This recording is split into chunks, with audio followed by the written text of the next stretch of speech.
The Battleship Missouri Memorial is inviting educators and students to experience history in a unique way. Chris Latronic joins us now live in Pearl Harbor with more. Good morning, Chris.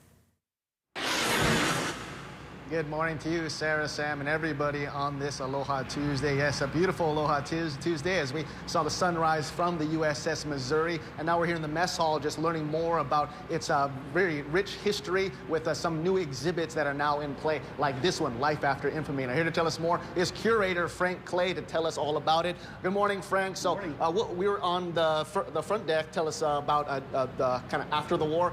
This one, a little bit during the war, right? Yeah, so the surrender deck is where the war ended, but this exhibit, Life After Infamy, talks about the beginning of the war in Hawaii.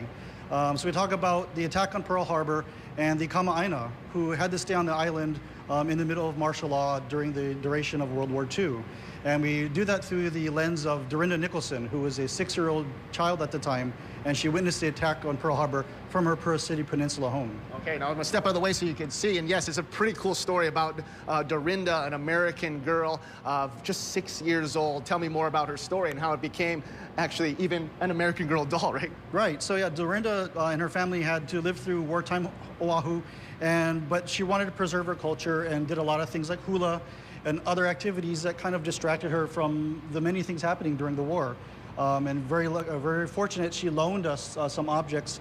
So inside that case over there, we have her child's gas mask that she had to carry around as a child during the war. Wow. And to think about her keiki having to walk around Hawaii with gas masks on their hips at all times because they're afraid of gas attacks really kind of hits home to how serious the war was and how deeply affected our locals. Wow, it's amazing and so hard to believe the struggles that the keiki went through during that time. And as we can continue through this exhibit, tell us more. Yeah, so also too, we focus on other things like how the Kama'aina in Hawaii were very patriotic as well. They wanted to support the war effort. They did everything they could to support it. And of course, the Red Cross was a big part of that, gathering medical supplies and helping with humanitarian efforts. But this all kind of culminates with the American Girl. And that American Girl doll, Nanea, was created in 2017, kind of based on Dorinda's experience, and it incorporated a lot of the culture aspects, especially hula, that were important to Dorinda. Yes, and also I love that little side of the corner, how hula won the war. Tell me about that. Yeah, so that was actually from Dorinda. She said, you know, really hula won the war.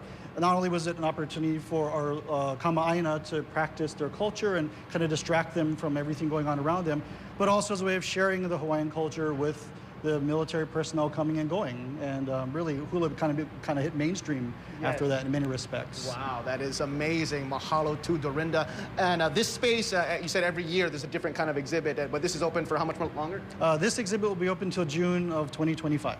Okay, so come check it out, as well as many others throughout the USS Missouri here at the Battleship Missouri Memorial. And you can see here Nanea. You could also get the American Girl, all telling that beautiful story of Dorinda here living through Pearl Harbor. But we'll have more throughout the morning and learning more about the educational tours as well as how you could even sleep here as a keiki. We'll tell you that and more coming up. So stay tuned right here on Wake Up Today. This is Chris Latronic working for Hawaii, live from the USS Missouri in the mess hall at the Life After Infamy exhibit. Sending things back to you.